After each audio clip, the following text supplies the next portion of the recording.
بسم الله الرحمن الرحيم قل أعوذ برب الناس ملك الناس إله الناس வாங்கும்போது கடையில 0% வட்டின்னு சொல்லிட்டு கொடுக்குறாங்க. அந்த பொருளை தவணை முறையில மாதம் கட்டி வாங்கலாமா? வட்டி இல்லைன்னு சொல்லிதான் அந்த பொருளை கொடுக்குறாங்க. அந்த பொருளை அந்த மாதிரி வாங்கலாமா? நம்ம இன்னொரு கொஸ்டின், பிள்ளைங்க நீங்க படங்கள்லாம் வரையக்கூடாது அப்படின்னு சொல்லிட்டு சொல்றீங்கல்ல, அது ஸ்கூல்ல கட்டாயப்படுத்தி அந்த மாதிரி பயாலஜி ஸ்டூடெண்ட்ஸ் எல்லாம் படம் வரையணும் கட்டாயமா இருக்கும். அந்த சமயத்துல என்ன பண்றது? பிள்ளைங்க வரைஞ்சுதான் ஆகணும். அந்த சமயத்துல என்ன செய்யறது? அதாவது என்ன கேள்வி கேட்கிறாங்கன்னு கேட்டா, வட்டி சம்பந்தப்பட்ட ஒரு கேள்வி கேட்குறாங்க. இப்போ ஃபோனு ஒரு பொருள், ஃபோனோ ஏதோ ஒரு பொருள், வீட்டு உபயோக பொருள் ஏதோ ஒன்று, 0% வட்டி இன்ட்ரெஸ்ட்டு, இதில் வட்டியே கிடையாது, தவணை முறையில் கட்டணும்டா இன்ஸ்டால்மெண்ட்டில் கட்டணும்டா நம்ம அதை கிளியர் பண்ணிக்கலாம். இப்போ இது கூடுமாங்கிற கேள்வியை கேட்குறாங்க. இது மேலோட்டமாக பார்க்கக்கூடிய சமயத்தில் வட்டி இல்லாத மாதிரியான ஒரு தோற்றம் இருக்கும். ஆனால் நம்ம சொல்லும் போது ரெடிகேஸ் கொடுத்து கைக்கு கை வாங்கக்கூடிய சமயத்துல, ரெடிகேஷன் சொல்றோம்ல, காசை கொடுத்து முழு பணத்தை கொடுத்து பொருளை வாங்கக்கூடிய சமயத்துல ஒரு மதிப்பும், இந்த மாதிரி தவணை முறையில கொடுக்கக்கூடிய சமயத்துல ஒரு மதிப்பு இருந்துச்சுன்னா அது வட்டி. அல்லாஹ்வுடைய தூதர் சொல்றாங்க, பொருட்களை பண்டமாற்று முறை செய்யும் போது தங்க காசுகளுக்கு வாங்கும்போது, வாங்கக்கூடிய சமயத்துல கைக்கு கை மாத்தக்கூடிய சமயத்துல அதோட வாங்கிருங்க. நீங்க தவணை முறையில வாங்கினீங்கன்னா அதுக்கு ஒரு ரேட்டு போட்டீங்கன்னா அது வட்டிங்கிற இல்லா ரிபாங்கிறாங்க அல்லாஹ்வுடைய தூதர். அது ரிபா வட்டியில வருங்கிற செய்தியவும் சொல்றதை நம்ம பார்க்கிறோம். அப்ப இந்த அடிப்படையை ஒண்ணு புரிஞ்சுக்கிறோம். அப்ப இதனுடைய பேஸ் இதுங்கிறத புரிஞ்சுக்கிறோம். இதுல நம்ம கூடுதலா விளங்க வேண்டிய தகவல் என்னன்னா, இப்போ முதல்ல இந்த பண மதிப்பு சம்பந்தமான விஷயத்தை விளங்கிறேன். இந்த பணத்தினுடைய வேல்யூவேஷனை எப்படி வச்சு கனெக்ட் பண்றாங்கன்னு கேட்டா, உலகத்துல பணத்தினுடைய வேல்யூவேஷனை பொறுத்தவரை இந்தியன் ஸ்டாட்டிக் டிபார்ட்மெண்ட் இருக்குது. இந்தியாவை பொறுத்த வரைக்கும் உலக நாடுகள்ல எப்படி கணக்கிடுவாங்கன்னு கேட்டா, உலக நாடுகளினுடைய அமைப்பு தங்கத்தை பேஸா வச்சுதான் கணக்கு பண்ணுவாங்க. தங்கம் எவ்வளவு இருக்கு, நான் இப்ப அப்படிலாம் கணக்கு பண்றது கிடையாது, இஷ்டத்துக்கு அடிச்சு விடுறான். அதனாலதான் பணம் வீக்குங்கிறான். 1947 சுதந்திரம் அடைஞ்ச காலகட்டத்துல இந்திய ரூபாய்க்கு நிகரான அமெரிக்க டாலருடைய மதிப்பு எவ்வளவுன்னு கேட்டா 1க்கு 1, ₹1க்கு ₹1. கிராம் 2 கிராம் தங்கத்தை வாங்கிடலாம். இப்ப ₹6000 தங்கத்தினுடைய மதிப்பு எவ்வளவு இருக்குன்னு பாத்துக்கிறங்க, எத்தனை மடங்கு உயர்ந்து இருக்குதுன்னு பாத்துக்கிறங்க. இதான் பணவீக்கம். இன்னும் இந்த இந்தியன் ஸ்டேட்டிக் டிபார்ட்மெண்ட் என்ன சொல்லுவான்னு கேட்டா, இன்னைக்கு ₹100 கையில இருக்குன்னு வச்சுக்கிறீங்களா, இந்த ₹100 3 மாசங்கள் ரிசர்வ் பேங்க் இருக்குதுல, அந்த ரிசர்வ் பேங்க் வெளியிடக்கூடிய புள்ளி தகவல், இந்த பட்ஜெட் எல்லாம் அதுல போடுவாங்க. அந்த மத்திய ஒன்றிய அரசாங்கத்தால் நிர்வகிக்கக்கூடிய அந்த இணையதளம், அந்த 3 மாசத்துக்கு பிறகு ₹97 தான் போடுவாங்க. அது ஒரு கணக்கு இருக்கு, ₹1 குறையும் ₹2 குறையும். அப்ப இதுதான் பணவீக்கத்தினுடைய அடிப்படை. இப்ப நம்ம ரூபாயினுடைய கணக்கை எடுத்து பார்த்தோம்னா அது பெரிய முசீபத்தா இருக்கிறது. இதுல நம்ம என்ன சொல்றோம், இதுல இன்ஸ்டால்மெண்ட்ங்கிற பேர்ல நாம கொடுக்கக்கூடிய தொகையை பொறுத்தவரை எப்படியான நிலையில இருக்கிறது, அதுல உள்ள போனோம்னா இவ்வளவு சிக்கல்கள் இருக்கிறது. பெரும்பாலும் ரெடிகேஸ் கொடுத்து வாங்குறத பெஸ்ட். ஆனா அதே கட்டத்துல இல்ல அப்படி பெருந்தொகையா இருந்தால் தங்கத்தை ஈக்குவலா வச்சு வாங்கினா தான் அது சரி வரும். ரூபாயை கணக்கு பண்ணி நம்ம வாங்கக்கூடிய நிலைமை இருந்துச்சுன்னா இவ்வளவு கேள்விகளை நம்ம கேட்க வேண்டிய நிலைமை இருக்கிறது. அப்படியான சூழல் தான் இருக்கிறோம். இல்ல அல்ல நம்ம வெளிப்படையா தெரிகிறது, ஒரு மனுஷன் கடன் கொடுக்குறோம் வாங்குறோம்டா அது ஓகே. அதுல எப்படின்னு கேட்டா, 1 மாசம் 2 மாசம் தவணையில ஒரு ஆட்டை கொடுக்குறோம் வாங்குறோம், ஒரு ₹10,000 கொடுக்குறோம்னு வச்சுக்கோங்களேன், ₹10,000 திரும்ப வாங்கும்போது பிரச்சனை இல்லை. இதே கேள்விய ஒரு 30 வருஷத்துக்கு முன்னாடி ஒரு ₹10,000 ஒரு ஆட்டை கடன் கொடுத்துருக்குறோம். இப்ப அதனுடைய மதிப்பு என்ன? 30 வருஷத்துக்கு முன்னாடி எவ்வளவு நகையை வாங்கலாம், எவ்வளவு தங்கத்தை வாங்கலாம்? இப்ப 1947 சுதந்திரம் அடைஞ்ச காலகட்டத்துல 2 பேர் ₹1,00,000 வச்சிருக்காங்கன்னு வச்சுக்குவோம். ஒரு ஆள் ₹1,00,000 பணமா வச்சிருக்கிறாரு, ஒரு ஆள் ₹1,00,000 மாத்தி தங்கமா 1 கிலோ தங்கத்தை மாத்தி வச்சிருக்கிறாரு. அந்த ₹1,00,000 இப்ப எடுத்து பார்த்தா ₹1,00,000 தான். அதுலயும் செல்லாத நோட்டு, இந்த இப்ப புது நோட்டு இருந்தா அதுவும் இல்லாம போயிருது. இவர் வச்சிருந்த தங்கத்தினுடைய ஒரிஜினல் தங்க பிஸ்கட் மாதிரி வச்சிருந்தாங்கன்னா அதனுடைய தங்கத்தினுடைய விலை எவ்வளவு இருக்கு? ₹50,00,000. எவ்வளவு 50 மடங்கு எவ்வளவு பெரிய உயர்வு இருக்குதுன்னு பாருங்க, எவ்வளவு மோசமான நிலை இருக்குதுன்னு பாருங்க. அப்ப அந்த அடிப்படையில நம்ம அணிவிக்கிறது ரொம்ப சிறப்புக்குரிய காரியம். அதே இந்த இன்ஸ்டால்மெண்ட்ல இந்த முசீபத்துகள்லாம் வராம இருக்கிறது. இப்ப கடனை பொறுத்த வரைக்கும் அப்படி தீர்மானிக்க முடியாது. கடன் ஒரு ஆட்டை கொடுக்குறோம்னா அது ரொம்ப நீண்ட கடனா இருந்தா சிக்கல் வரும். 1 வருஷத்துக்குள்ள அடைக்கிற மாதிரி கடனா இருந்தா பெரிய வித்தியாசங்கள் இருக்காது. அப்ப அந்த அடிப்படையில ஒரு ஆள்கிட்ட கடன் வாங்குறோம், கொடுக்குறோம், வாங்குறோம், இந்த மாதிரி நிலை இருக்கக்கூடிய சமயத்துல நாம வந்து குறைந்த தொகையா இருக்கக்கூடிய குறைந்த காலகட்டமா இருக்கும்போது, தவணை முறையா இருக்கும்போது அதை நிறைவேற்றிக்கலாம். ஆனால் இன்ஸ்டால்மெண்ட்ல என்ன நம்ம கவனிக்க வேண்டிய விஷயம் என்னன்னு கேட்டா, அதை பார்த்து தான் இன்ஸ்டால்மெண்ட் ரெடி கேஸ் கொடுக்கும்போது ஒரு ரேட்டும், ரெடி கேஸ் இல்லாமல் தவணையில கொடுக்கும்போது ஒரு ரேட்டு வச்சா அது வட்டி தான் அப்படிங்கிறத புரிஞ்சுக்கிறோம்னா அல்லாஹ்வுடைய தூதருடைய செய்தி. அடுத்து என்ன கேள்வி கேட்கிறாங்கன்னு கேட்டா, இப்ப வந்து உருவம் வரையக்கூடாதுன்றீங்க. இப்ப பயாலஜி ஸ்டூடெண்ட் இருக்கிறாங்க, பயாலஜி ஸ்டூடெண்ட பொறுத்த வரைக்கும் அனாட்டமி வரைவாங்க, மனித பாகங்களை, அனாட்டமினா மனித பாகங்களை வரைகிறது. இது லிவர் எப்படி செயல்படுது, ஹார்ட் எப்படி வந்து அதனுடைய பிசியாலஜி எப்படி, ஹார்ட்டை பிரிச்சு அனாட்டமி வெட்டி ஹார்ட்டினுடைய குறுக்கு வெட்டுற தோட்டம் எப்படி இருக்கு அதை வெட்டி வெட்டி வரைவாங்க. லிவரை ஒவ்வொரு பாகத்தை எடுத்து எடுத்து வரைவாங்க, மனுஷனை வரைவாங்க. இப்படிப்பட்ட நிலை இருக்கிறத இதுக்கு என்ன செய்யணுங்கிற இதை கேட்கிறாங்க. இப்ப இதை பொறுத்த வரைக்கும் நம்ம கவனிக்க வேண்டியது, முடிஞ்ச அளவுக்கு அல்லாஹ்வுக்கு பயந்து நடக்கிறது தான் இது மார்க்கத்துடைய தீர்வு. நம்ம முடிஞ்ச அளவுக்கு அதை தவிர்த்து, உருவங்கிறது அரை உருவமா கூட வரைஞ்சிட்டு போயிடலாம், முழு உருவமா இருந்தா தான் உருவம்னு வரும். மனிதனுடைய கழுத்தை மட்டும் விட்டுட்டு தலையை மட்டும் விட்டுட்டு கழுத்தை வரைஞ்சா கூட பிரச்சனை இல்லை. பயாலஜில பொறுத்த வரைக்கும் ஆர்கான்ஸ் ரிலேட்டடா தான் வரும். இந்த ஆர்கான் ரிலேட்டடா வரைகிறது அந்த உருவம் முழு உருவத்தினுடைய லிஸ்ட்ல வராது. இவங்க வரைஞ்சது சிங்கத்தை வரைகிறது, புளிய வரைகிறதுங்கிற லிஸ்ட்ல வரும்போது அதுல வந்து அங்க பிரச்சனை வரும். நீங்க பயாலஜிக்கல் படிப்பு எஜுகேஷன்னா இதை பொறுத்த வரைக்கும் சின்ன பிள்ளைகளுக்கு உள்ளது வேற, பெரிய ஸ்டூடெண்ட்டுக்கு அவங்க வந்து பிராக்டிக்கல்ல வரைகிறாங்களே அதனுடைய நிலை வேற. சின்ன பிள்ளைகளுக்கு எப்படி இருக்கும்னு கேட்டா, லயனு, அப்புறம் வந்து சிங்கத்தை வரைகிறது, புளிய வரைகிறது, டைகர் வரைகிறது, இப்படியான நிலைகள் இருக்கும். இதை முடிஞ்ச அளவு தவிர்த்துக்கிற நல்லது. ஏன்னா பெரிய பாவமாக அல்லாஹ்வுடைய தூதர் சொல்றாங்க, நரகத்துல போட்டு தூக்கி போடக்கூடிய பாவமாக அல்லாஹ்வுடைய தூதர் சொல்றாங்க. மறுமையில வந்து அவருக்கு வந்து உயிர் கொடுப்பதற்காக அல்லாஹ் சொல்லுவானுங்கிற, கட்டளை இடுவானுங்கிற சொல்லக்கூடிய, ஆனால் உயிர் கொடுக்க முடியாதுங்கிறாங்க. அப்ப முடிஞ்ச அளவுக்கு இதுதான் என்ன அடிப்படை நம்ம என்ன விளங்கணும்னு கேட்டா, இன்னும் நம்ம கல்வி அமைப்புகளை சரியான முறையில கொண்டு போகலன்னு அர்த்தம். பள்ளி ஆரம்பத்துல ஒண்ணுமே இல்லாம இருந்தோம், எல்கேஜி இஸ்லாம்ல என்னன்னு தெரியாம இருந்தோம். இப்ப இஸ்லாம்ல என்ன தெரியும், சிறுக்குன்னு தெரிஞ்சிருச்சு, சிறுக்கு பிதுஅத் தெரிஞ்சு, அதோட முடிஞ்சு போச்சு. இஸ்லாம் சம்பந்தமா நான் சிறுக்கு பிதுஅத் மட்டும்தான் தெரியுவேன், மத்த தொழுகை வணக்கம் எதை பத்தி நான் கண்டுக்கிற மாட்டேன் அப்படிங்கிற இஸ்லாம் நாளைக்கு நிரந்தர வாழ்க்கைக்குரிய அடுத்த கட்ட, அடுத்த வெர்ஷன், அடுத்த அப்டேட்டே இல்லாத நிலையில இருக்கிறோம். அடுத்த அப்டேட் எப்படி இருக்குன்னு கல்வி அமைப்புகளை உருவாக்கணும். நாம உருவாக்கக்கூடிய கல்வி அமைப்புகள் இருக்குது. சில குறிப்பிட்ட சமூகங்கள் இன்னைக்கு வரைக்கும் அவங்களுடைய பிரச்சாரம், அவங்களுடைய கொள்கை பிரச்சாரங்கள்லாம் எது வழியா போகுது, ஒண்ணு மருத்துவம், இன்னொன்னு கல்வி. மிஷினரிகள் வழியா உலகமெல்லாம் கொண்டு போறான். ஒண்ணுமே சேராத இடத்துல காட்டுவாசிகிட்ட எல்லாம் கொண்டு போகக்கூடியது என்ன, கல்வி. கல்வி அமைப்புனா கல்வின்னா பொத்தம்பொதுவான கல்வியை சொல்லல, அடிப்படை மார்க்கம் சார்ந்த கல்வி அமைப்புகள்ங்கிற பேர்ல அப்துல் நாசிர் மாதிரி ஜஸ்டிஸ்களை உருவாக்கக்கூடிய கல்வி அமைப்பை பத்தி சொல்ல வரல. கல்வி அமைப்பும் போது அல்லாஹ்வுடைய மூலமொழிக்கு முக்கியத்துவம் கொடுத்து, அல்லாஹ் வந்து மூலமொழியில தான் குர்ஆனை பாதுகாப்புங்கிறான். ஆயாத்தும் பையிராத்தும் ஃபீ சுதூரில் லதீன ஊத்துல் இல்ம், தெளிவான வேத வசனங்கள் கல்வியாளர்களுடைய உள்ளங்களில் பாதுகாக்கப்படுதுங்கிறான். அப்ப அந்த மாதிரி கல்வி அமைப்புகளை சின்ன வயசுல இருந்து ஒரு பிரைமரி ஸ்கூல் மாதிரி உருவாக்கணும். படிக்கும் போது அரபி இலக்கணத்துல கொள்கை சம்பந்தம், முதல்ல கொள்கையை தெளிவுபடுத்திட்டு, ஏன் நீ அரபியை படிக்கிற, குர்ஆனை தெரிஞ்சுக்கிறேன்னு, குர்ஆனுடைய மொழிபெயர்ப்பை தெரிஞ்சுக்கிறேன்னு, ஹதீஸ்களை தெரிஞ்சுக்கிறேன்னு, ஹதீஸ் கலையை பத்தி தெரிஞ்சு. இப்ப எப்படி தெரியும் நடக்குது, சாவு போற நேரத்துல ஐசியூல போய் களிமா சொல்லி கொடுக்குற மாதிரி அப்படித்தான் நடக்கிறது. எல்லாம் படிச்சு முடிச்சிருவாங்க.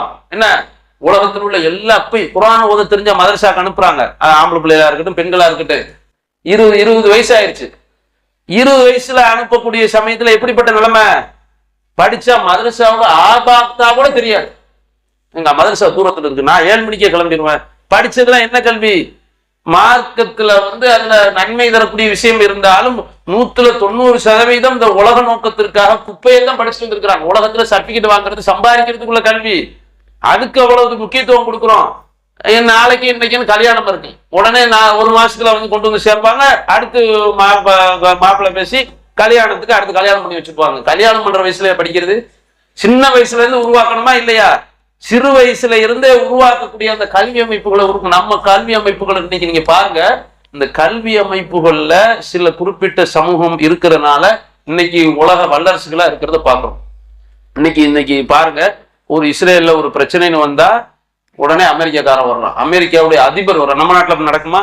அமெரிக்கா அதிபர் வர்றாரு, பிரிட்டன் அதிபர் வர்றாரு, பிரான்ஸ் அதிபர் வர்றாரு. இப்ப சில பேர் பிரான்ஸ் அதிபர் பின் வாங்கிட்டாருன்னு வச்சுக்கிறோம். என்ன காரணம் தெரியுமா? அவங்க வழி கல்வி இருக்குதுல்ல, தௌராத், அவங்க திருத்தி வச்ச தௌராத் கல்விக்கு முக்கியத்துவம் கொடுப்பாங்க.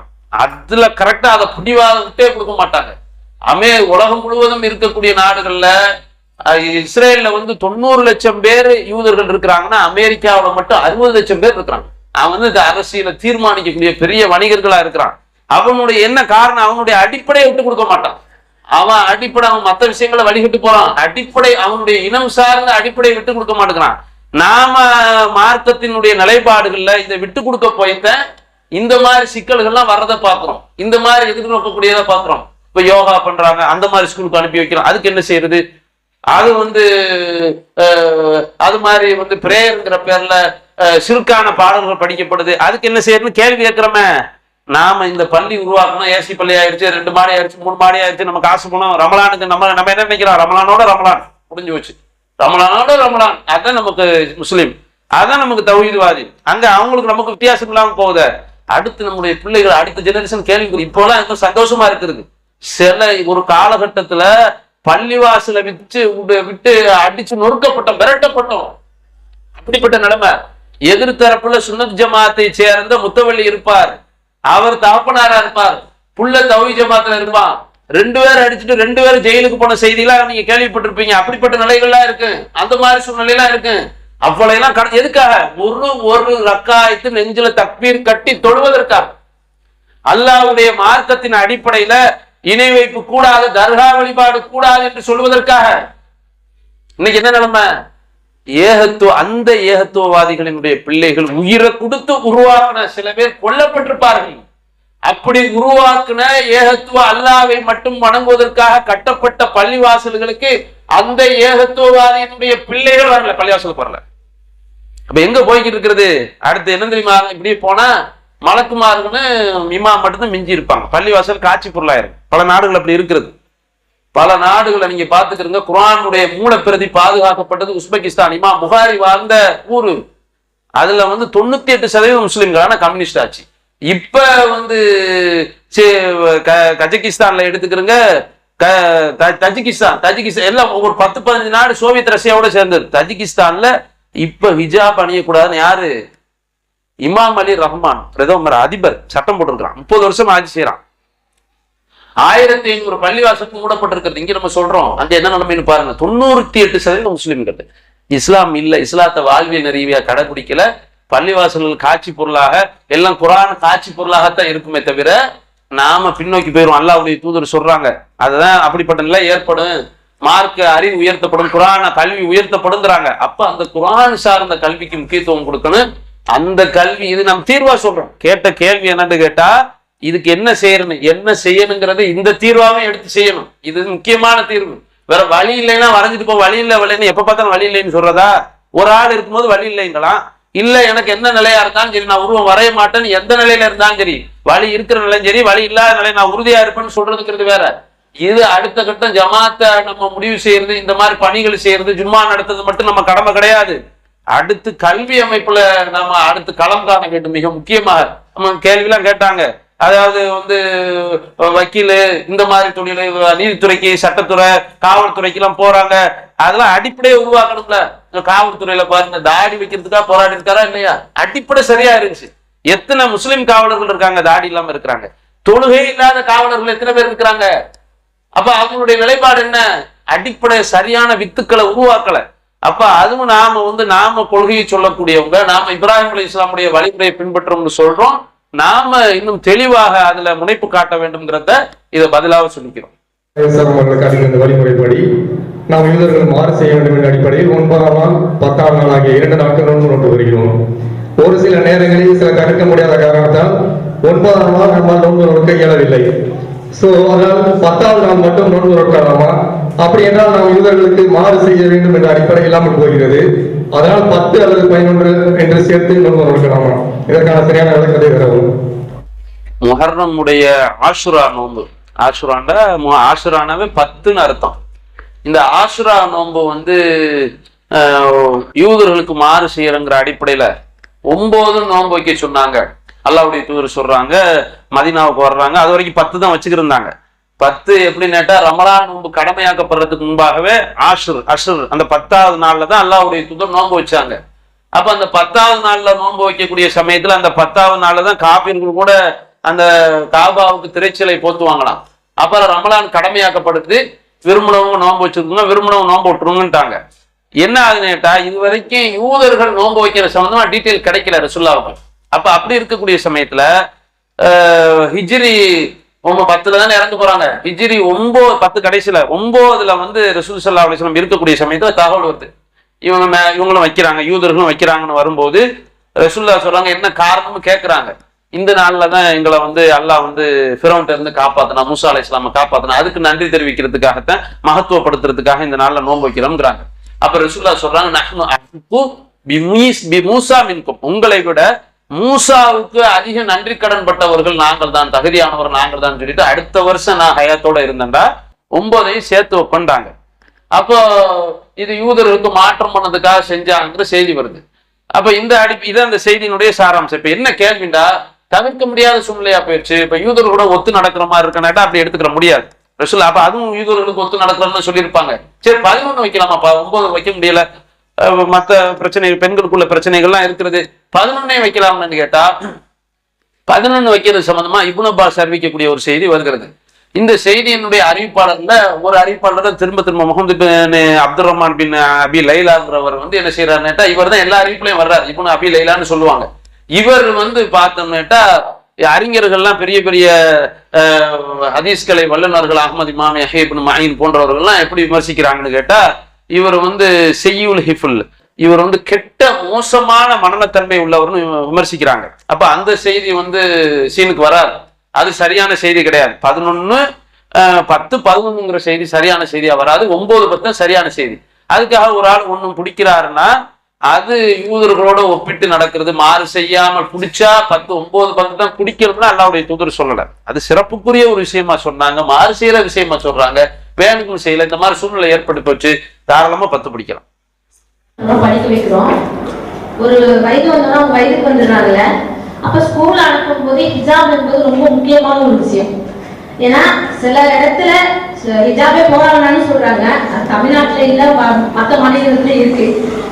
ஆனா ஹிஜாப் போட்டு போன உடனே சில ஸ்கூல்ல அந்த குரூப் வரைக்கும் தான் அனுமதிக்கிறாங்க, மற்ற நேரத்துல கட்டி வச்சுக்கணும். அதுக்கப்புறம் வெளியே போனாலும் சரி, எங்க போனாலும் சரி ஹிஜாப் அனுமதி கிடையாது. இப்ப தமிழ்நாட்டுல இருக்கிற எல்லா ஸ்கூல்லையுமே அப்படி இருக்கும்போது நம்ம ஏன்னா ஆணும் பெண்ணும் சேர்ந்து படிக்கிற மாதிரியும் இருக்கு. அப்படி பெண் பிள்ளைகள் மட்டும் படிக்கிற மாதிரி இருந்தா வர ஆசிரியர்கள் ஆணாகவும் இருக்கிறாங்க. அப்படி இருக்கும்போது அவங்க இந்த ஸ்கூலை கண்டினியூ பண்ணலாமா, இல்ல பிள்ளைகளை நிறுத்திடலாமா என்னுடைய கேள்வி. அதோட நீங்க சொல்லலாம், அதே மாதிரி இருக்கிற ஸ்கூல்ல சேர்த்து படிக்க வைக்கலாம், ஹிஜாப் இருக்கிற ஸ்கூல்ல படிக்க வைக்கலாம்னு நீங்க கேட்கலாம். அப்படி இருக்கும்போது ஏன்னா ஹிஜாப் அனுமதிக்கிற ஸ்கூல் வந்து இஸ்லாமிய ஸ்கூலா இருந்தாலும் அதிக கட்டணம் வசூலிக்கிறாங்க. அது வந்து சில பேருக்கு அது முடியும், எல்லாரும் முடியாது இல்ல. ஏன்னா ஏழைகளாக இருக்கக்கூடியவர்களாக இருப்பாங்க, சில சூழ்நிலை எட்ட இருக்கிற மாதிரி இருக்கும். அப்படி இருக்கும்போது நம்ம மார்க்க ரீதியா என்ன பண்ணலாம் அந்த விஷயத்துக்காக. இன்னொரு கேள்வி நான் கேட்கணும், ஏற்கனவே இந்த கேள்வி கேட்டுட்டா, இருந்தாலும் பெண் பிள்ளைகள் பெற்றவங்க திரும்ப உங்கள்கிட்ட கேட்க சொன்னாங்க இந்த கேள்வி. எப்படின்னா காது குத்தக்கூடாதுன்னு சொல்றீங்கள, காது குத்தக்கூடாதுன்னு சொல்றவங்க அப்ப உள்ள ஒரு ஹதீஸ் இருக்கு, காதலிகளை கட்டி போட்டாங்கன்னு ரசூலுல்லாஹ் காலத்துல ஒரு இது இருக்கு. அதுக்கு நீங்க என்ன சொல்றாங்கன்னா, இப்படி மாட்டிருக்கலாம், காது குத்தி தான் மாட்டிருக்கணும்னு அவசியம் கிடையாது, அவங்க குத்தாகவும் மாட்டிருக்கலாம்ங்கிறது நம்மளுடைய கருத்து தவிர அதுக்கு நேரடி எந்த பொருளும் கிடையாது, ஹதீஸும் கிடையாது. அப்படி இருக்கும்போது காது குத்தக்கூடாதுக்காக ஒரு வசனத்தையும் சொல்றீங்க, அந்த வசனத்தை நான் சொல்றேன்.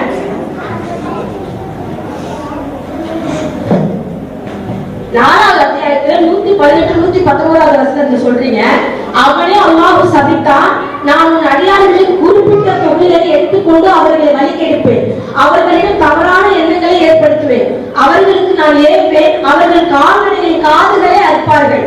அப்படி என்று நீங்க, ஏன்னா இந்த ஹதீஸ் இந்த வசனத்தை தான் நீங்க சுட்டி காட்டுறீங்க, காதுகளை அறுப்பார்கள் சொல்லிட்டு, காதுகளை அறுப்பார்கள். மேலும் நான் அவர்களுக்கு ஏவேன், அவர்கள் அல்லாஹ்வின் படைப்புகளை மாற்றம் செய்வார்கள். படைப்புகள் என்பது வந்து நீங்க மனித படைப்புன்னு எப்படி சொல்ல முடியும்? ஏன்னா அல்லாஹ் படைச்சது எல்லாமே படைப்பு தான். உயிரினங்கிறது, விலங்குகள், பறவைகள் போது எல்லாமே படைப்பாக தான் இருக்கு. நீங்க மனித படைப்பை குறிப்பிட்டு காதுகளை அறுக்கிறீங்கன்னு நீங்க அந்த வசனத்தை குறிப்பிட்டு சொல்றீங்க. நீங்க படைப்பு வந்து எல்லா படைப்புகளும் ஆகுங்கிறது என்னுடைய கருத்து இந்த வசனத்துக்கு. அதே மாதிரி பல்வரிசை சரி பண்ணிக்கிறாங்க, இதோட அடங்கும். பல்வரிசை சரி பண்ணிக்கிறாங்க, பல எக்கு பள்ளியா இருக்கும் போது என்ன செய்யறாங்கன்னா கம்பி போட்டுக்கலாங்கிறது நீங்க அனுமதிக்கிறீங்க. ஆனா ரசூலுல்லாஹ் கருத்துல சொல்லியிருக்காங்க, பல்வரிசையே சரி பண்ணக்கூடாது, ஆண்களால் அறுத்துக் கொள்வார்கள் அப்படின்னு சொல்றாங்க. அல்லாஹ் படைச்ச படைப்பா அது மாற்றம் செய்யற மாதிரி தான் அர்த்தம். 8 பல்லா இருக்கு, அந்த பல்ல கம்பி போடுறது அது மாற்றமா செய்யுது. சரி கம்பி தான் போடுறது நீங்க சொல்றதா இருந்தாலும் அந்த கம்பி போடுறதுக்கு முன்னாடி 2 பல்லு எடுத்துக்கணும். அது பேசிக் தான். ஏன்னா அந்த பல்லு எடுக்கும் போது தான் இந்த கேப் போகும். அந்த 2 பல்லுல கேப் இருக்கும் போது தான் 8 பல்லா இருக்கிறது உள்ள போகும். அப்ப அந்த பல்லு எடுக்கிறது மார்க்கத்துக்கு எதிராக இருக்கா இல்லையா? அதே மாதிரி காது குத்தக்கூடாதுன்னு சொல்றீங்க, குத்துறவங்கள நீங்க கட்ட வேணாம்னு சொல்றீங்க. இனிமே குத்தக்கூடாதுன்னு சொல்றீங்க தவிர குத்துறவங்களே கட்டக்கூடாது, பரவாயில்ல அப்படியே விட்டு நின்றுங்க. ஏன்னா காது குத்துற ஒரு தப்பு பண்ணணும்னா அது செஞ்சாலுமே அது கட்டி போட்டுருங்க. என்னோட கருத்து அது உங்களுடைய பதில். ரெண்டு சகோதரி 2 கேள்வி கேட்டிருக்கிறாங்க. முதல்ல இந்த கல்வி சம்பந்தமா, கல்வி சம்பந்தமா அதற்கான தீர்வு நம்ம சொன்னோம். அதுக்கு என்னென்ன பண்ணணுங்கிற தீர்வையெல்லாம் சொன்னோம். இதுல என்ன கேள்வி கேட்கிறாங்கன்னு கேட்டா, ஹிஜாப் அணியறதே விடுறது கிடையாது அப்படிங்கிற ஒரு கருத்தை வைக்கிறாங்க. அப்படி ஏதாவது ஸ்கூல் இருந்துச்சுன்னா உடனே கிளைய நீங்க தொடர்பு கொள்ளுங்க. அதுக்கு தகுந்த முறையில மாவட்டம் மாநில ரீதியா நாம கல்வித்துறை அமைச்சரு, அப்புறம் கல்வித்துறை கண்காணிப்பாளர் டிஓ இவங்கள்ட்ட எல்லாம் போய் அதை முறையிட்டு சரியான முறையில அதை நம்ம செய்வோம். பல மாவட்டங்கள் அந்த மாதிரி நடந்திருக்கிறது. அது ஒரு தகவல். சரி, அதுக்கு அப்படி ஒரு வாய்ப்போ இல்லை, எந்த ஸ்கூலும் அப்படி கிடைக்கல, தூரத்துல அங்க இருக்குது இங்க இருக்குதுன்னு அப்படி ஒரு காரணம் இருக்குது. இப்ப இருந்தால் ஜமாத்து முறையிட்டு செய்யறதுக்கு ஒரு பக்கம், அப்படி அது வாய்ப்பு வசதி இல்லை, பள்ளிக்கூடத்துல போய் தான் படிக்க வேண்டிய சூழ்நிலை இருக்குதுன்னா நீங்க முதல்ல நம்ம எஜுகேஷன் சிஸ்டத்தை விளங்கிக்கிறோம். 2 வகையான ஃபார்மல் ஸ்கூல் இருக்குது, அன்ஃபார்மல் ஸ்கூல் இருக்குது. ஃபார்மல்னா நேரடியாக பள்ளிக்கூடத்துக்கு போய் படிக்கிறது. இன்னொன்னு அன்ஃபார்மல் ஸ்கூலை பொறுத்த வரைக்கும் எப்படின்னு கேட்டா பள்ளிக்கூடத்துக்கு போகாமே படிக்கிறது. இப்ப நீங்க பள்ளிக்கூடத்துக்கு போய் படிக்கிறதுனால நம்ம நினைக்கிறோம் பள்ளிக்கூடத்துக்கு போய் படிக்கிறதுல பல நன்மைகள் இருக்குங்கிற மாதிரி நினைக்கிறோம். ஆனா நீங்க பள்ளிக்கூடத்துக்கு போனதுக்கு பிறகுதான் இன்ஸ்டாகிராம்ல இருந்து பேஸ்புக்ல இருந்து என்ன முசீபத்துல அங்க இருந்தா கத்துட்டு வர்றாங்க. அது இப்ப சர்வசாதாரணமா காதலுங்கிற பேர்ல ஆபாசம் பேர்ல சர்வசாதாரண பெண் பிள்ளைகளா இருக்கட்டும், ஆண் பிள்ளைகளா இருக்கட்டும், அதுல ரொம்ப ஆண் பிள்ளைகளா இருந்தா போதைக்கு அடிமையாகிறது, அதுல மூலிகை திளைக்கக்கூடிய நிலைமையை பார்க்கணும். அதுக்காக கல்வி கூடாது, சரியான கல்வி பள்ளிக்கூடத்தை தேர்ந்தெடுக்கணும். அப்ப எப்படின்னா வாய்ப்பு இல்லை. எங்க ஊர்ல அப்படியான சூழல் இல்லை, ஜமாத்து ஃபைட் பண்றோம். இப்ப இந்த மாதிரி சில பிரைவேட் ஸ்கூல் இருக்கிறது, சங் பரிவார ஸ்கூல்கள்லாம் இருக்கிறது. அப்படியானது அங்க ஹிஜாப் போட்டாலும் சரி போடாலும் அங்க போக வேண்டிய அவசியம் இல்லைங்கிற ஒரு நிலை இருக்குதுல்ல, அந்த மாதிரி பள்ளிக்கூடம் தான் இருக்குது. கவர்மெண்ட் ஸ்கூல்ல அந்த மாதிரியான ஒரு சூழல் இல்லைன்னா NIOS national institution of open schooling இருக்குது. தேசிய, அதாவது இது என்னன்னா திறந்த வெளி ஸ்கூல் மாதிரி. இதை பொறுத்த வரைக்கும் இப்ப தமிழ்நாடு கவர்மெண்ட்டுக்கு ஒன்றிய அரசுக்கும் கொஞ்சம் மோட்டிவ் இருக்கிறதுனால இதுல வேலைவாய்ப்பு இல்ல அப்படிங்கிற பிரச்சனைகள்லாம் ஓடிக்கி இருக்கிறது. பாண்டிச்சேரி மற்ற மாநிலங்கள்ல அதை பத்தி ஒன்றும் பிரச்சனை இல்லை. இதுல என்னன்னு கேட்டா 8வது 10வது 12வது 3 எழுதிக்கலாம். இதை பயன்படுறவங்க யாரு பயன்படுறாங்கன்னு கேட்டா ராணுவத்துல உள்ளவங்க பயன்படுறாங்க. அதிகமா பயன்படுறது யாருன்னு கேட்டா பிராமணர்கள் தான் பயன்படுறாங்க. அவங்க வேத பாடங்கள் படிச்சுட்டு அவங்க ஈஸியா படிச்சுட்டு போறாங்க. வீட்டுல உட்காந்துட்டு படிச்சுட்டு ஈஸியா ஒரு டியூஷனை வச்சுட்டு 10th 12th பல மொழிகள் இருக்குது. என்ன மொழி வேண்டாலும் எடுத்துக்கலாம். நம்ம மார்க்கத்துக்கு உட்பட்டு ஹிஜாப் பிரச்சனை இல்லை. உங்களுக்கு ஒரு சென்டர் தஞ்சாவூர்ல போடுவாங்களா, திருவாரூர்ல போடுறாங்களா, அந்த சென்டர்ல போய் பரிசை இருந்தான் அப்படிலாம் எழுதி பாஸ் ஆனவங்க, அந்த நல்ல டேலண்டா இருக்கிறவங்க அது நீட்டை கூட கிராக் பண்ணலாம்னு கொல்கத்தா உயர் நீதிமன்றமே தீர்ப்பு கொடுத்திருக்கிறத நம்ம பாக்குறோம். இந்த மாதிரியான நம்ம வேற வழி இல்லைன்னா நம்ம ஸ்கூல்ல இந்த ஸ்கூல்ல தான் இருக்குது. ஆனா அதுக்காக போராடாமே இருக்கக்கூடாது. அந்த சங் பரிவார் ஸ்கூல்ல போய் நம்ம ஹிஜாபை எதிர்த்து போராடி வெற்றி பெற்றலாம். ஆனா அடுத்து மற்ற கல்வி அமைப்புகள்லாம் நாசமா யோகாவில இருந்து எல்லா விதமான சிற்கையும் சொல்லி கொடுப்பான அதை செய்யக்கூடிய நிலைமை தானே இருக்கு. அதுல தவிர்க்கிறது நல்லது. அந்த மாதிரி விஷயத்துல ஜமாத்து போராடி ஹிஜாபை அனுமதித்து வாங்கி கொடுத்தாலும் அதுல அதை தவிர்க்கிறது நல்லது. அதே நேரத்துல சில பெண்கள் ஸ்கூல்ல இப்ப கோ எஜுகேஷன் சொல்றாங்க, அதுவும் சிக்கல் தான். பெண்கள் ஸ்கூல்ல பெண் ஆசிரியர்களாவே இருக்கிறாங்க. அந்த மாதிரி இருந்தா பிரச்சனை இல்லை, ஹிஜாப் பிரச்சனை இல்லை. பெண்கள் மத்தியில ஹிஜாப் அணியன்னு மார்க்கம் சொல்லல. அந்நிய ஆண்கள், மகரமான ஆண்கள் இல்லாத அந்நிய ஆண்கள் மத்தியில தான் ஹிஜாப் அணியனுங்கிறத மார்க்கத்தினுடைய கடமை இருக்கிறத பாக்குறோம். அப்போ இதை பொறுத்த வரைக்கும் இதுக்கெல்லாம் என்ன அடிப்படை தீர்வு? நம்ம திரும்ப நாம கல்வி அமைப்பை ஃபார்மல் ஸ்கூலாவோ அன்பார்மல் ஸ்கூலாவோ இப்ப முஸ்லீம் கல்வி அமைப்புன்னு சொல்றாங்க, காசை புடுங்கி எடுத்துடுறாங்க. அப்படிப்பட்ட முஸ்லீம் கல்வி நிறுவனங்களா இருக்கிறவங்க கூட ஆனா நாம முன்னறிந்து செய்யலாம், அது செய்யறது இல்லை. அப்படி புடுங்கி எடுக்கக்கூடிய நிலைமையை தான் பாக்குறோம். இது ஒரு கேள்விக்கான பதில். 2வது என்ன கேள்வின்னு கேட்டா, இப்ப இந்த காது உத்தரவு சம்பந்தமான கேள்வியை கேட்கிறாங்க. இந்த காது உத்தரவு சம்பந்தமான கேள்வியில நம்மளுடைய நிலைப்பாடு சம்பந்தமா கேட்கிறாங்க. நாம ஏற்கனவே இந்த காது உத்தரவு சம்பந்தமா என்ன சொல்லி இருந்தோம்னு கேட்டா, இது அல்லாஹ்வுடைய படைப்பை மாத்துறது. சூரத்து நிசாவுல 4வது அத்தியாயம் 119வது வசனத்துல ஷைத்தான் சொல்லுவான், வல உதில் நன்னகும், நான் அவர்களை வழிகெடுப்பேன், வளவு மண்ணி என்னகும், அவர்களுக்கு ஆசை எப்படி எல்லாம் வழிகெடுப்போம்னு ஷைத்தான் சொல்லுவானா. நான் அவர்களுக்கு ஆசை வார்த்தை காட்டுவேன், வல ஆமுரன்னகும், அவர்களுக்கு கட்டளையிடுவேன், பல பக்தி கொண்ட ஆதான அண்ணாம், கால்நடைகளுடைய காதுகளை அதாவது கிழிப்பதற்கு கட்டளையிடுவேன், பல ஆமுரன்னகும், நான் அவர்களுக்கு கட்டளையிடுவேன், பல யுகைரன்ன ஹல்கல்லா, அல்லாஹ்வினுடைய படைப்பை மாற்றுவதற்கு கட்டளையிடுவேன். இந்த வசனத்தை வச்சு இது அல்லாஹ்வுடைய படைப்பை மாத்துறது, காதுகளை கால்நடைகளுக்கு கூட கிழிக்க கூடாதுன்னு இருக்கிறது, இதையெல்லாம் மாத்தி அமைக்கிறது அப்படிங்கிற அடிப்படையில நம்ம சொன்னோம். அதே மாதிரி என்ன சொல்றோம்னு கேட்டா, இப்ப அவங்க போட்டிருக்கிறது தெளிவா காது குத்துனதா வரல, கிளிப்ப கூட போட்டிருக்கலாம் அப்படிங்கிற அடிப்படையில சொன்ன. அதுக்கு ஆதாரம் இல்லதான் அவங்க சொன்ன மாதிரி கிளிப்பு போட்டாங்கன்னா குத்துனாங்கன்னா எந்த ஆதாரம் கிடையாது. அதே நேரத்துல இன்னொரு கேள்வி கேட்கறாங்க, நம்ம காது குத்துனவங்க அப்படியே இருந்துக்கிறோங்க, அது கலட்ட வேண்டியது இல்லை அப்படிங்கிற அடிப்படையிலையும் அப்ப அப்படின்னு சொல்றோம். இப்ப இந்த மாதிரி நிலைப்பாடு சொல்லக்கூடிய சமயத்துல என்ன கேள்வி கூடுதலா என்ன வைக்கிறாங்கன்னு கேட்டா, இப்ப பற்களுக்கு இடையில் இந்த அறத்தை வச்சு சேர்த்துக்கிட்டு இடைவெளி விடுவாங்கல்ல, இடைவெளி விடுறதே அல்லாஹ்வுடைய தூதர் தடுத்திருந்தாங்க, புருவ முடிகளை மடிக்கிறதையும் தடுத்திருந்தாங்க, ஆண்களை போல பெண்கள் ஒப்பனை செய்யறது பாவனை செய்யறதையும் தடுத்திருந்தாங்க. இப்ப இந்த பல்லு கட்டுறாங்கல்ல, பல்லு தெத்தி பல்லா இருந்துச்சுன்னா அதை சரி பண்றதுக்காக பல்லு கம்பியை வச்சு கட்டுறாங்கல்ல, இந்த டெக்னாலஜி இருக்குது. இப்ப அது மட்டும் கூடங்கிறீங்க, அது கூடங்கிறீங்க, இப்ப அதுவும் அல்லாஹ்வுடைய படைப்பை மாத்துறதானே அப்படிங்கிற கேள்விய கேட்கிறாங்க. இது இவ்வளவு அம்சங்களையும் கேட்கிறாங்க. இப்ப இந்த காது குத்துறதை பொறுத்தவரைக்கும் அதுல கூடுதல அல்லாஹ்வுடைய படைப்பை மாத்துறதுன்னா அது மற்ற படைப்புகளை மாத்துறதா, அல்லாஹ்வுடைய படைந்த குளோனிங்கு அந்த மாதிரியான படைப்புகள் குறிச்சுதான் வருது. இதை நம்ம எடுத்துக்கிற முடியாது, சிஸ்டத்தை மாத்துறது அப்படிங்கிறத ஒரு கேள்வியாவும் வைக்கிறாங்க.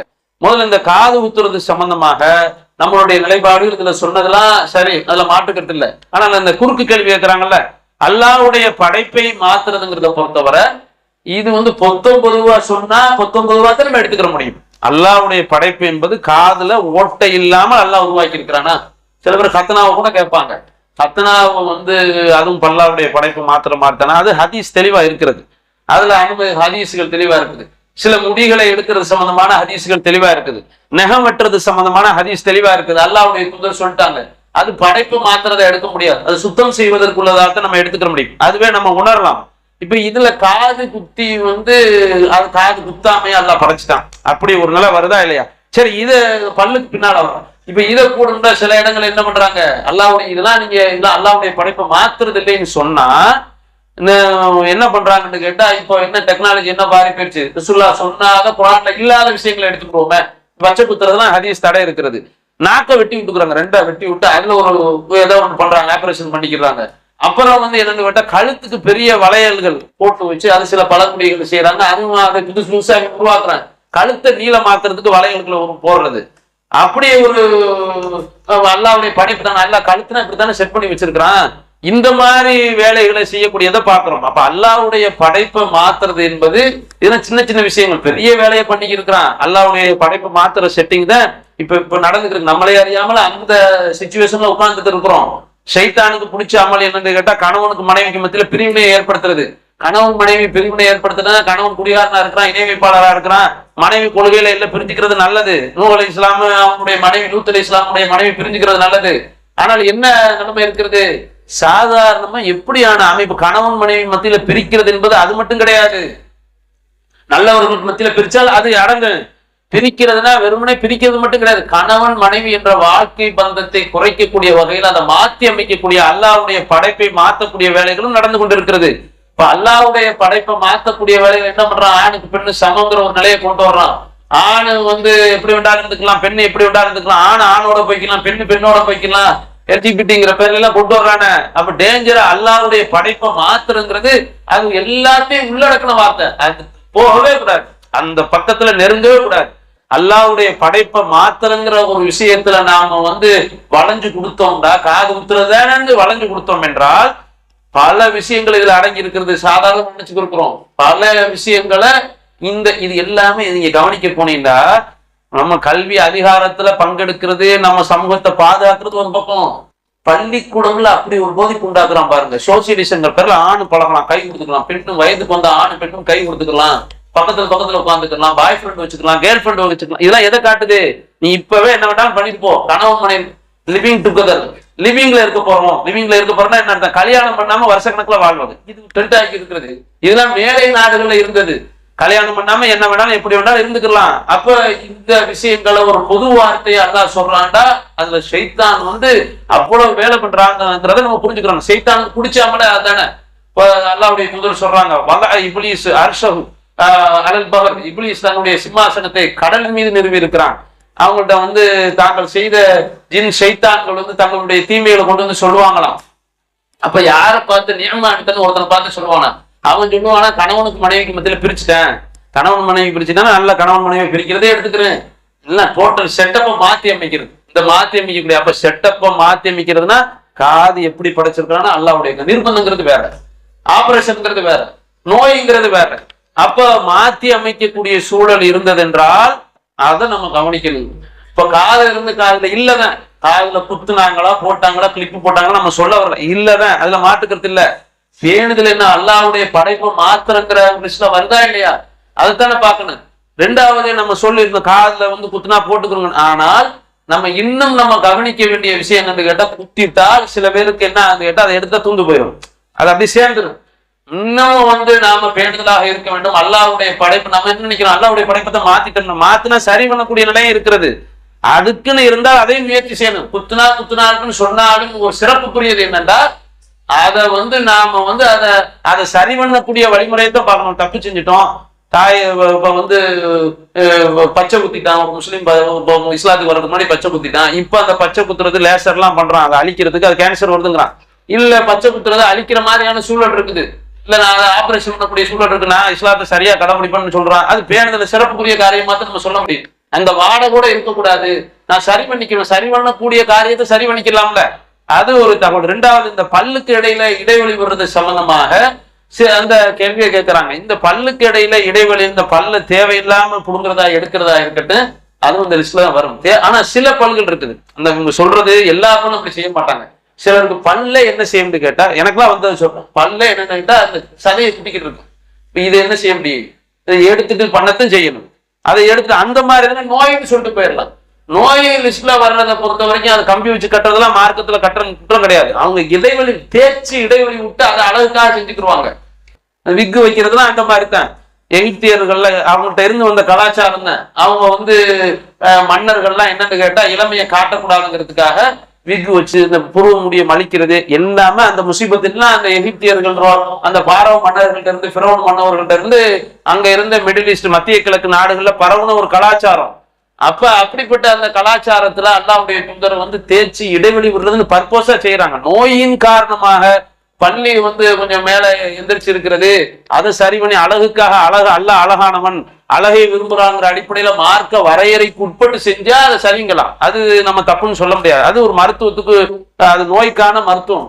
எல்லா பல்ல அப்படித்தான வரிசையா தான் இருக்குது. அதுல சில நம்ம சாப்பிடக்கூடிய சமயத்திலையும் பிரச்சனை இருக்கிறது, பேசக்கூடிய சமயத்துல சில நேரம் உதவி குத்தக்கூடிய நிலையெல்லாம் இருக்கு, அது நமக்கு இடையூறு தரக்கூடியதான் இருக்கும். அப்ப இதையெல்லாம் வச்சு பார்த்து தான் அது கொடுக்குறோம். அப்ப அந்த அடிப்படையில இது வந்து காது குத்துறதுங்கிறது அல்லாஹ்வுடைய படைப்பை மாத்துறது. இதை முன்னுக்கு அனுமதிச்சோம் என்றால் எல்லா வகையிலையும் ஷைத்தான் வந்து கால்நடைகளினுடைய காதுகளே அறுக்கிறது மார்க்கம் குற்றம் இருக்குதுடா. இப்ப எவ்வளவு பெரிய விஷயம், இதை எவ்வளவு விஷயமா நம்ம பார்க்கணும்.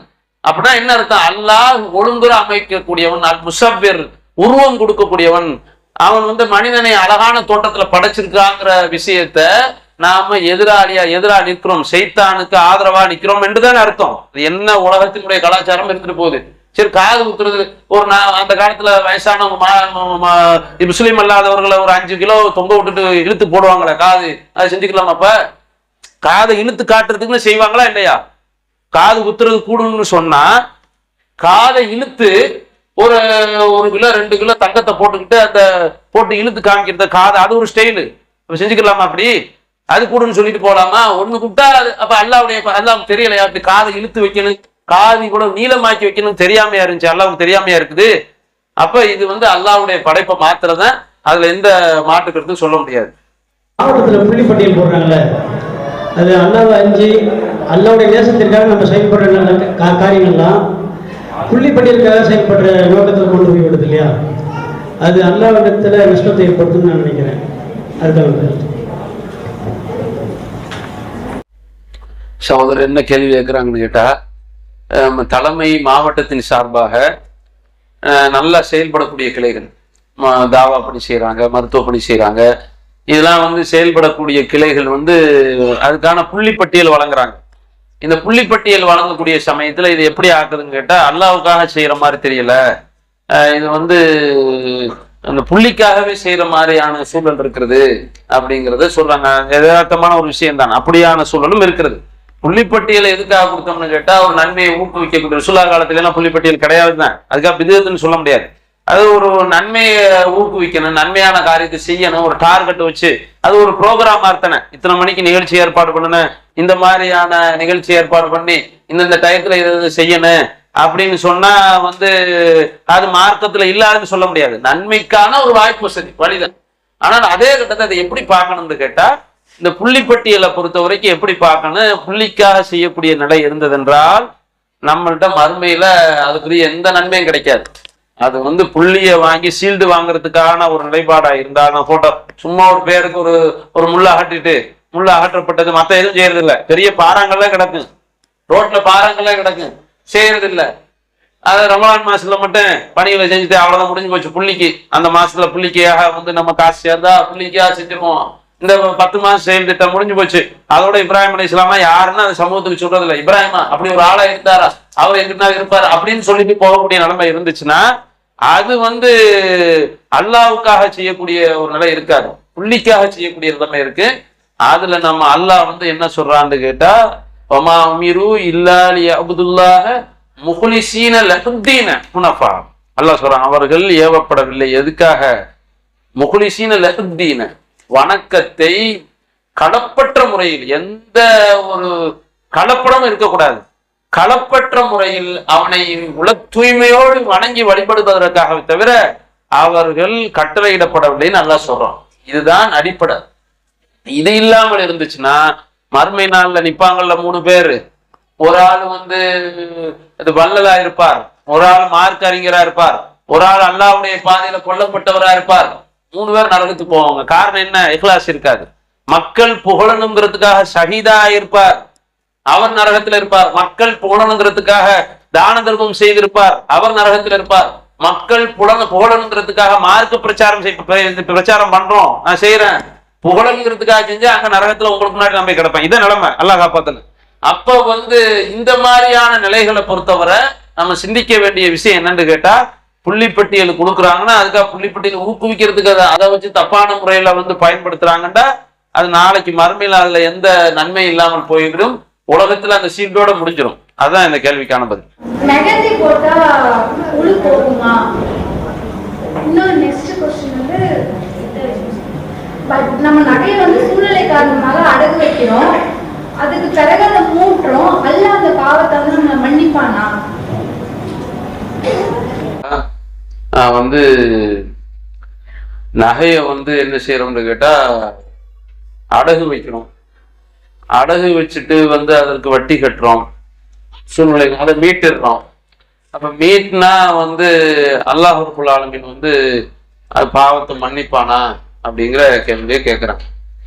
பாவ மன்னிப்பு தேடினால் அல்லாஹ் மன்னிப்பான். அல்லாஹ் குர்ஆன்ல சொல்றான், இன்னல்லாஹ லா யக்ஃபிரு ஐ யுஷ்ரக பிஹி, அல்லாஹ் தனக்கு இணை வைக்கப்படுவதை மன்னிக்க மாட்டான். யக்ஃபிரு மா தூன தாலிக லிமன் யஷா, மற்ற பாவங்களை தான் நாடியோருக்கு மன்னிப்பேன் என்கிறான். மன்னிப்பு கேட்டால் கண்டிப்பா மன்னிப்பான். இணை வைப்புக்கு மட்டும்தான் நிரந்தர நரகம். அதையும் மன்னிப்பு கேட்டோம்னா மௌத்துக்கு முன்பாக தொண்டைக்குழி ரூஹ் அடைவதற்கு முன்பாக மன்னிப்பு கேட்டோம்னா அல்லாஹ் மன்னிச்சிருவான். அது ஒரு தகவல். 2வது, இந்த மருதாணி மெஹந்தி போடுற சம்பந்தமா இதை பொறுத்தவரை ஒழு முடியுமா அப்படிங்கிற கேள்வி கேட்கிறாங்க. இதை போடுறதுனால இது ஒழு செய்யறதுக்கு வாய்ப்பு இல்லாம போகுது அப்படிங்கிற மாதிரி கேட்கிறாங்க. ஒழு செய்ய வேண்டிய உறுப்புல நீங்க எடுத்துக்கிட்டீங்கன்னா தண்ணி படுறதுதான் கணக்கு, மேல அது ஊடுருவாதுன்னு சொல்ல முடியாது. போடுறதுனால அதுல உள்ள சாயம் மட்டும்தான் படிஞ்சிருக்குமே தவிர, இப்ப தலைக்கு ரசூல் ஸல்லல்லாஹு அலைஹி வஸல்லம் வந்து சாயம் பூசினாங்க, அப்ப மசகு கூடாதுன்னு சொன்னாங்க, அதே மெஹந்தி தானே போட்டாங்க. அது மருதாணி தான் சொல்ல காலத்துல சில பொருட்கள் எடுத்து போட்டாங்க. அப்ப வந்து தலைக்கு மசகு செய்யக்கூடிய சமயத்துல, தாடிக்கு அதை பூசக்கூடிய சமயத்துல அதுல வந்து கூடாதுன்னு அல்லாஹ்வுடைய தூதர் வந்து சொல்லலையா. அது வந்து ஒடு முறிக்கக்கூடிய காரியங்கள்ல வராது, தாராளமா போட்டுக்கலாம். அது அலங்காரத்தை வெளியே காட்டாத வகையில இருந்துக்கணும். மெஹந்தின்னு சொல்றது குறிப்பிட்டு சொல்றதுனால அலங்காரத்தை காட்டாத வகையில இருக்கக்கூடிய அந்த மெஹந்தியா இருந்துச்சுன்னா செஞ்சுக்கலாம். ஆனால் ஒழுவை முறிக்கக்கூடிய காரணியாக இருக்காது. குரான ஓதக்கூடாதுன்னு சொல்றாங்க, சுன்னத்து ஜமாத்துல ஒது இல்லாம குரான தொடக்கூடாதுன்னு சொல்றாங்க. அது கொஞ்சம் தெளிவான விளக்கம் கொடுங்க. அது என்ன கேள்வி சகோதரி கேட்கிறாங்கடா, பெண்கள் வந்து இந்த ஹைலுடைய அந்த தொழுகை இல்லாத நேரத்துல வந்து குரான் ஓதலாமா, ஒழு இல்லாமலும் குரான் ஓதக்கூடாதுங்கிறாங்க, ஹைலுடைய நேரத்துல வந்து தொழுகை இல்லாத நேரத்துல குரான் ஓதக்கூடாதுங்கிறாங்க, இது எப்படி மார்க்க அடிப்படையில எப்படி சரியாங்கிற கேள்வியை கேட்கிறாங்க. இப்போ அதுல வந்து மாற்றுக் கொள்கையில உள்ளவங்க சொல்றதுக்கான காரணம் என்னன்னு கேட்டா, குரானுடைய வசனம் வருகிறது, லா யமஸ்ஸுஹு இல்லல் முத்தஹ்ஹரும், தூய்மையாக்கப்பட்டவர்களை தவிர பரிசுத்தவான்களை தவிர இதனை யாரும் தொடமாட்டார்கள்னு குரான் வசனம் வருது. அப்ப இதுனா எதை காட்டுதுன்னு கேட்டா, இது வந்து குரானைத்தான் எடுத்துக்கிறது அப்படிங்கிற வாதமா வைக்கிறாங்க. ஆனால் முன்னால் உள்ள வசனங்கள் எது சம்பந்தமா எல்லாம் பேசிக்கிட்டு வர்றாங்கன்னு கேட்டா, குரான் சம்பந்தமா பேசல.